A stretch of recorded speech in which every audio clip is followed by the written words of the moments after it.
2 years తర్వాత మా చేనులో అయితే వేరుశెనగ పప్పు వేసాం మేము ఈరోజు. మా డాడీ మా మమ్మీ ఎద్దులతో విత్తుతున్నారు. నేను DM45 పౌడర్ అండ్ ఇదేదో ఆర్మీ ఆయిల్ అంట, ఇదేదో కలిపేసాను. అన్ని మిక్స్ చేసి నేను బకెట్లో వేరుశెనగ పప్పు తీసుకుపోయి మా అమ్మ వడ్డీలోకి పోస్తే మా అమ్మ వడ్డీలో నుంచి తీసుకొని ఎద్దులతో ఎత్తుతున్నారన్నమాట. ఫస్ట్ ఒకసారి ఎత్తి మళ్ళీ ఇరసాలు ఎత్తుతారన్నమాట. ఇరసాలు అంటే ఏదో కాదు, ఒకసారి వర్టికల్గా ఎత్తి ఇంకోసారి హారిజాంటల్గా ఎత్తుతారు.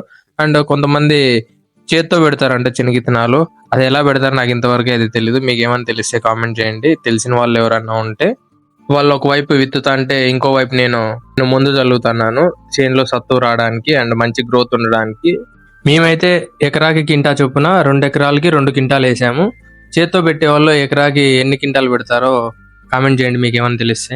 ఇత్తేది అయిపోయిన తర్వాత నేను మా మమ్మీ ఇంటికి వెళ్ళిపోయినాం. మా డాడీ మళ్ళీ దాని మీద గుంటుకు బాస్తూ లేట్ అవుతుంది అనేసరికి మేము ఇద్దరం ఇంటికి వెళ్ళిపోయాం.